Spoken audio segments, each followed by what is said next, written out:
Saya jangan di sini atau udah di sini? Sebenarnya lebih enak kalau Bapak di sini. Oh gitu. Makasih, Pak.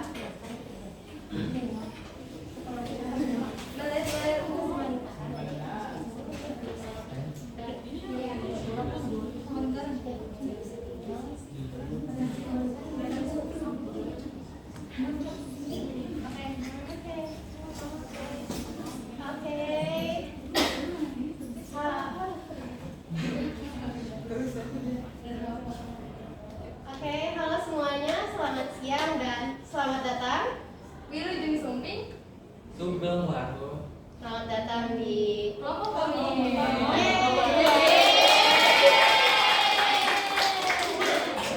Jadi di kesempatan kali ini kita pengen ngajak kalian semua untuk mengenal folklore mulai dari lisan, setengah lisan hingga non lisan. Nah, agar pameran ini lebih seru, kami ingin meminta satu perwakilan masing-masing kelompok untuk ikut serta agar bisa mengenal lebih dekat dengan folklore yang akan kami kenalkan. Boleh perwakilan satu orang aja? Nanti kita ajak seru-seruan. Bapak juga boleh kalau mau ikut. Nonton dulu. Nonton dulu. Oke, boleh. Oke, baik. Sekarang kita mulai dari folklore lisan lebih dahulu. Nah, untuk folklore lisan ini penyebarannya pada awal penyebarannya itu dari mulut ke mulut. Berapa kelompok? Oh, 3 itu kelompok. Satu. Oke. Nah, untuk di lisan ini yang pertama ada Sangkuriang. Kira-kira kalian tahu nggak sih Sangkuriang ini legendanya itu tentang apa? Sebenarnya ini cukup terkenal ya. Kalau kalian tahu Tangkuban Perahu, nah itu dipercayai oleh masyarakat daerah sana kalau si Sangkuriang inilah asal usulnya. Tapi kalau secara logis kan sebenarnya aneh ya ceritanya. Jadi si Tangkuban Perahu atau cerita Sangkuriang ini ceritanya tentang Dayang Sumbi yang membuat sebuah permintaan atau janji. Dia membuat janji. Jadi apabila ada yang bisa mengambilkan benang yang jatuh, itu akan dinikahi jika itu laki-laki, tapi akan dijadikan sahabat jika itu perempuan.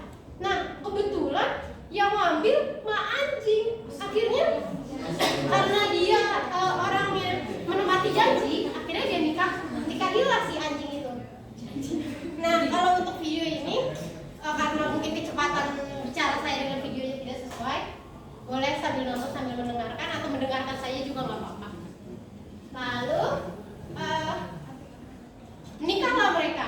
Walaupun sebenarnya ini nggak logis ya, manusia menikah dengan anjing kemudian punya anak. Nah, anaknya inilah si Sangkuriang.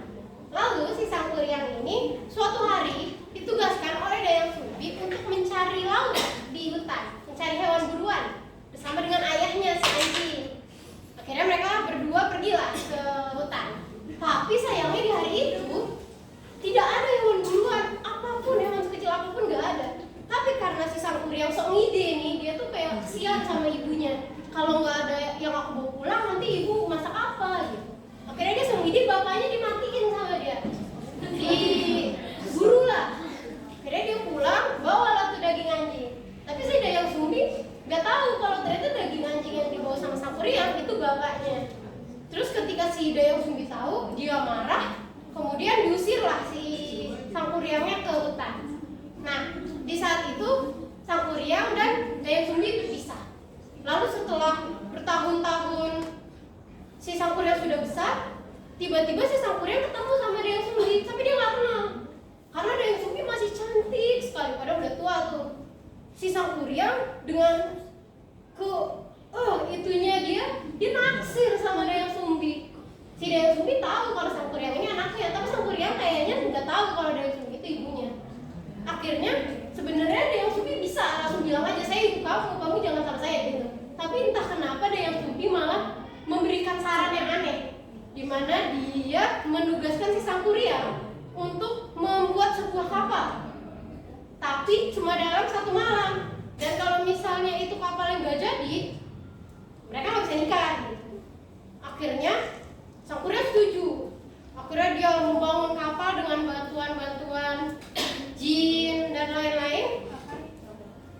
Dayang Sumbi karena tahu kayaknya nih Sangkuriang bisa nih bikin kapal. Akhirnya Dayang Sumbi mengupayakan warga untuk membantu dia membuat seolah-olah sudah pagi, padahal belum pagi.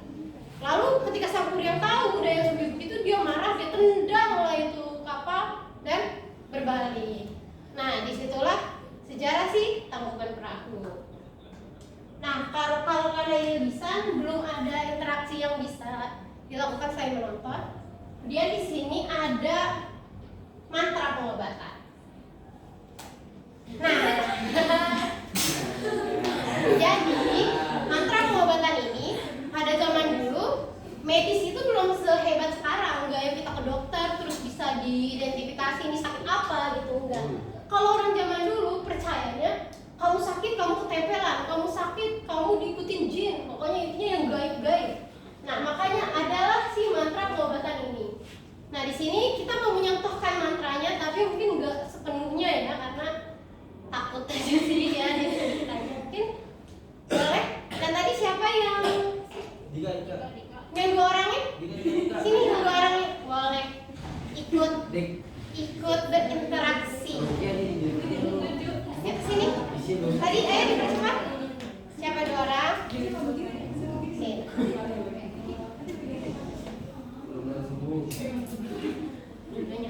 Sini. Nah, kamu kalian boleh di sini boleh? Sini boleh. Diri aja sini dua-duanya. Sini. Oke. Sini. Sini. Sini.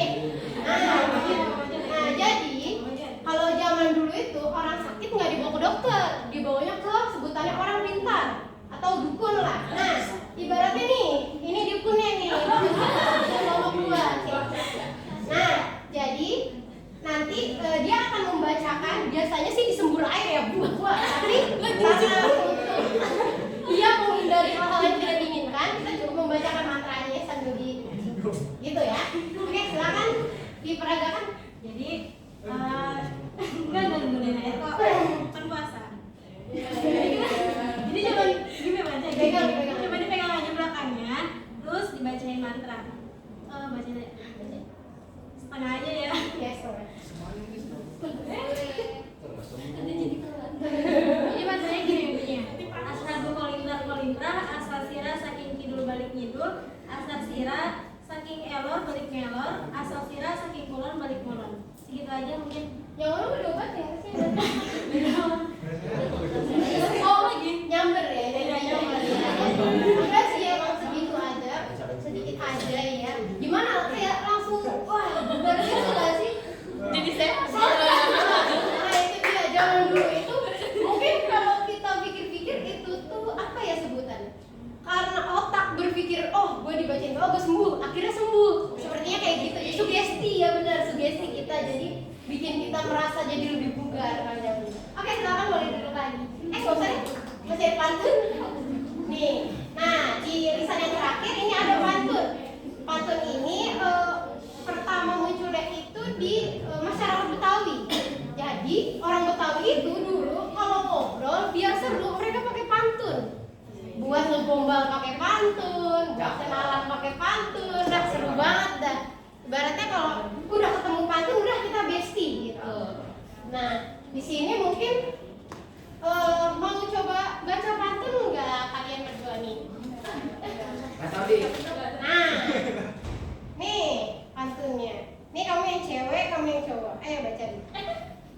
1, 2, 3. Bakar sate kena asap. Cakep. Asapnya suka merusak sate. Rase ya. Ulang. Bakar sate kena asap. Cakep. Asapnya suka merusak rase. Kalau abang sudah mantap, kapan abang mau ke rumah Aing?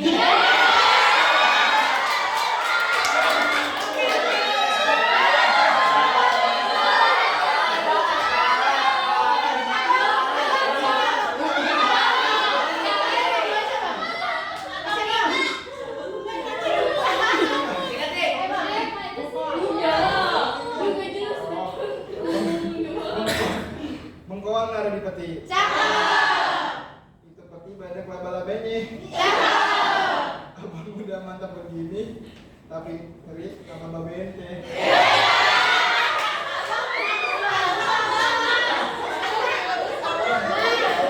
Itu dia keseruan dari pantun, seru kan ya? Iya. Tapi malu nih abangnya, bisa abangnya duduk kayak gini dong bang. Gimana sih abang? Ente gimana ente? Nah oke. Untuk lisan segitu aja nih dari saya. Untuk folklore setengah lisan akan dijelaskan oleh tour guide kesayangan kita. Silakan Mutia, dipersilakan waktu dan tempatnya. Halo semuanya, perkenalkan aku Mutia dari kelompok 2. Aku sebagai tour guide kedua. Nah, jadi di sini itu ada folklore sebagian besar. Yang pertama ada wayang golek. Mana wayang golek ini? Sebelumnya kalian tahu gak sih wayang golek itu merupakan tradisi dari daerah mana? Jawa Barat. Betul banget. Nah, jadi wayang golek ini tradisi dari Jawa Barat yang sudah ada sejak dulu. Wayang golek ini merupakan asalnya ya dari tradisi India sebenarnya, tapi diadopsi oleh orang Indonesia. Nah, ini yang namanya Arjuna dan ini ada Cepot. Boleh perwakilan dua kelompok ke depan? Dua orang. Dari setiap kelompok satu orang mesti jadi dua. Buat pegang ini.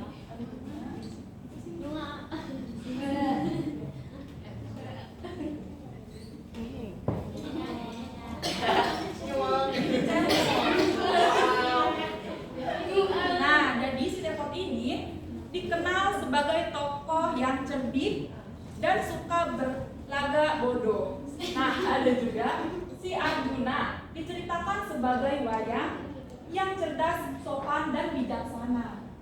Nah, yuk kali ini bisa gak? Ceritanya biasanya kan cerita ayah ya. Kalau ada cerita Ramayana, Mahabharata ya. Atau enggak ini ada pada suatu hari.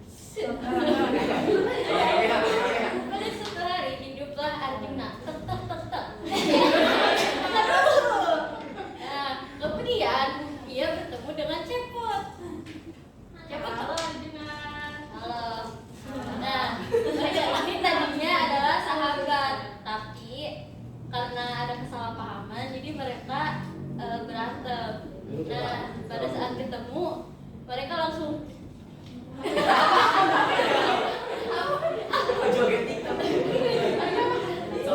Arjuna langsung marah karena masih teringat akan kesalahan Cepot padanya. Jadi dia langsung ajak berantem, ya gitu. Udah selesai.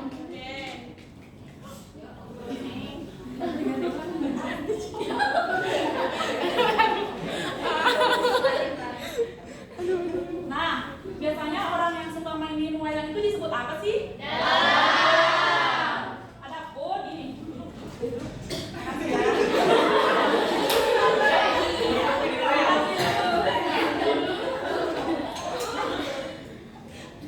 Ada fungsi dari pertunjukan wayang itiup itu, yaitu wayang tergantung pada permintaan, terutama para bangsawan pada waktu itu. Pergelaran ini untuk keperluan ritual khusus atau dalam rangka acara tertentu. Wayang sebagai sarana hiburan dan ia juga berfungsi sebagai media penerangan dan pendidikan. Wayang tentang moralitas, etika, adat istiadat, dan religi. Jadi wayang ini maknanya sangat banyak ya. Selain menjadi media hiburan, ada juga media pendidikannya. Nah, yang kedua ada mitos bawang putih. Nah, jadi zaman dahulu tuh pasti identik dengan mitos atau katanya kayak misalkan bayi yang baru lahir itu katanya gak boleh keluar rumah, ya gak sih? Iya. Ya. Terus kalau mau keluar rumah katanya harus pakai atau bawa bawang putih, bener gak? Nah, Kalian masih ini gak? Berlaku gak kayak gini? masih.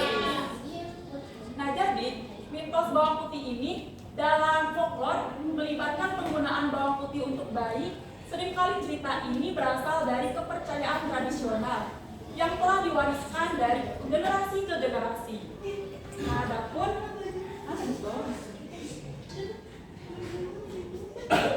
biasanya tuh bawangnya tuh kayak suka digantungin gitu ke bayinya atau ke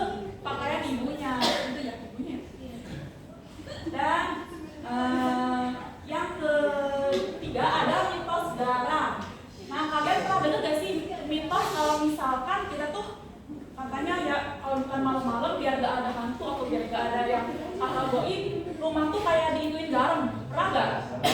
Masih berlaku nggak kayak gitu?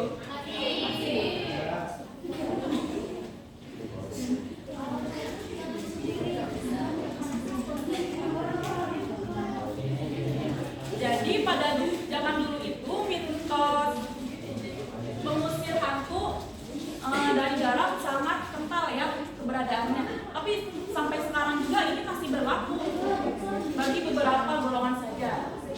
Nah, nenek moyang kita meyakini bahwa muatan garam bisa mengusir dari kehadiran hantu tersebut karena memuat elektromagnetik.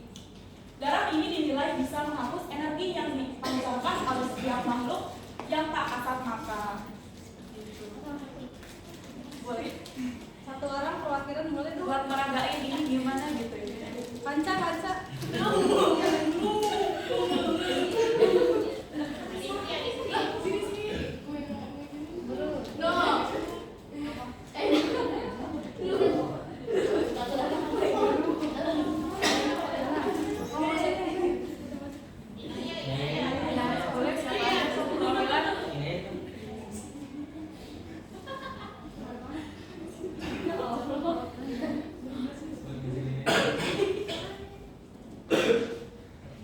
Jadi garam ini memiliki kaitan dengan pengusiran hantu karena muatan yang terkandung dalam garam dapat mengeluarkan energi elektromagnetik dan menghasilkan gelombang sehingga dianggap dapat mengusir hantu.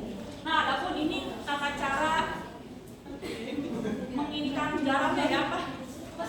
Yang menabur garamnya. Nih, jadi misalkan ini halaman rumah nih, gitu-gituin.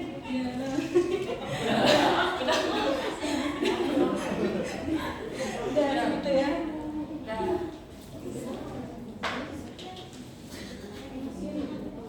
Nah, yang terakhir ada upacara adat nyawer panganten. Di sini siapa yang orang Sunda? Asli orang Sunda siapa di sini? Banyak ya? Pasti nggak aneh dan nggak asing kalau misalkan kita datang ke suatu pernikahan pasti ada adat nyawer, pasti kan ada kan? Nah jadi adat nyawer ini merupakan folklor sebagian lisan yang dimana adat nyawer ini menebar uang, ada permen, ada nasi, beras, ada beras, ada permen, ada uang logam. Nah, ada pun makna-makna yang terkandung dalam ini. Permen. Ini koin ada pun makna-makna yang terkandung dari beras. Kita Oke, silakan. Sebelum kita menjelaskan makna-makna yang ada di sini, kita panggil dulu dan sambut kedua mempelai pengantin kita.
diharapkan bila nanti mengemban keluarga, pengantin tersebut bisa memenuhi syarat finansialnya.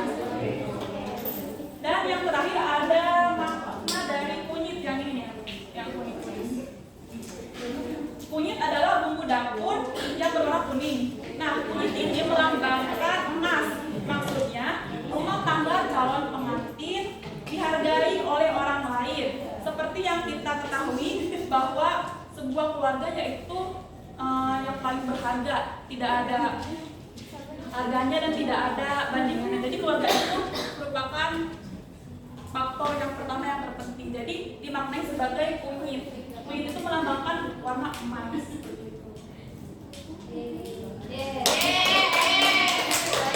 Sekian penampilan dari fokus bagian lisan. Saya serahkan kepada Teh Intan.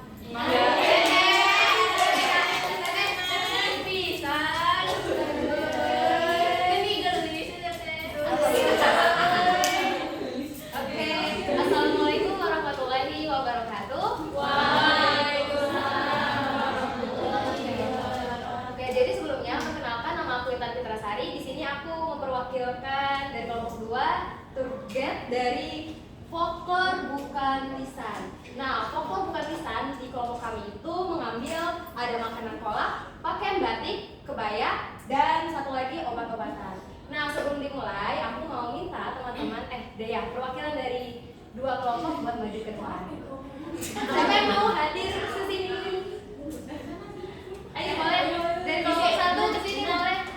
Isi. Ya, nanti dikasih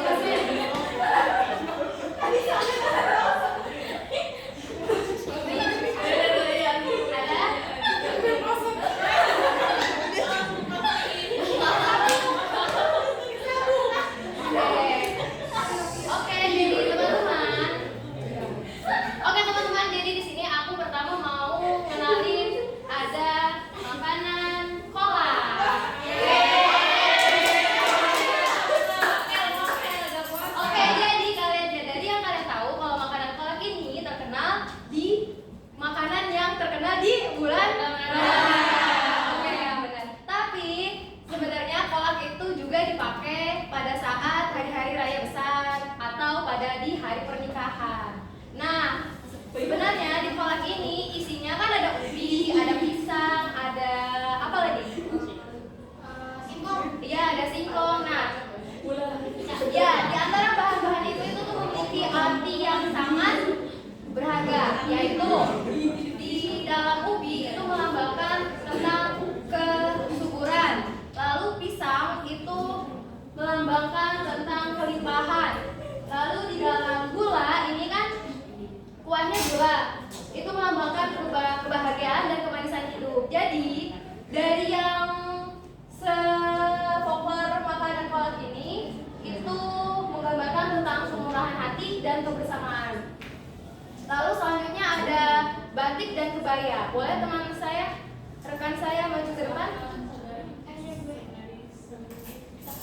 Oke, jadi di sini dari kelompok kami ada gambaran dari pakaian batik dan kebaya. Jadi dari yang kalian tahu kalau kain batik ini itu sudah ada pada sejak abad 18 sampai 17. Nah, zaman dahulu batik itu dipakai pada orang-orang kerajaan. Nah, ini batik yang dipakai pada teman saya itu batik Megamendung. Nah, batik Megamendung ini menggambarkan tentang kesuburan. Di mana Megamendung ini artinya itu dia turun hujan, menggambarkan kesuburan bagi para petani. Lalu selanjutnya ada kebaya yang warna putih ini melambangkan tentang kebersihan kesucian. Nah, perempuan pada zaman dahulu pada pakai kebaya itu kan bukan bilangnya ketat gitu ya. Nah, itu tuh sebenarnya melambangkan ada artinya bahwa perempuan itu harus lemah, lembut, mulai seperti itu.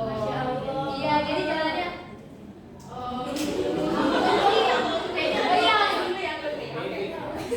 Jadi sebenarnya kebaya yang dipakai teman saya itu adalah kebaya tradisional dan kebaya yang saya pakai ini namanya kebaya modern. Ya betul.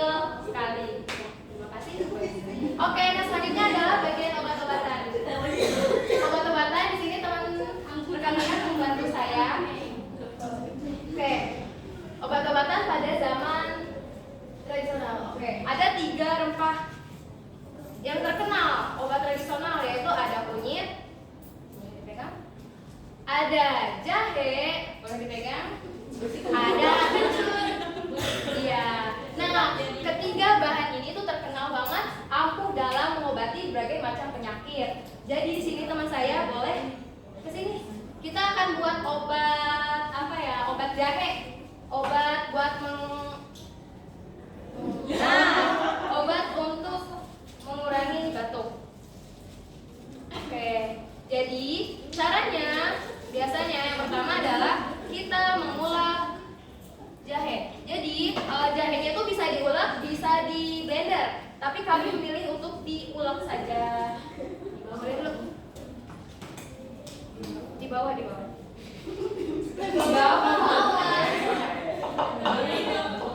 Oke. Nah, selesai setelah misalnya jahenya udah selesai nih. Habis itu kita tuh pakai air panas. Nah, air panasnya ini sebenarnya harusnya disatuin. Ya, oke. Nah, setelah jahenya dihaluskan, masukkan jahenya ke dalam air panas.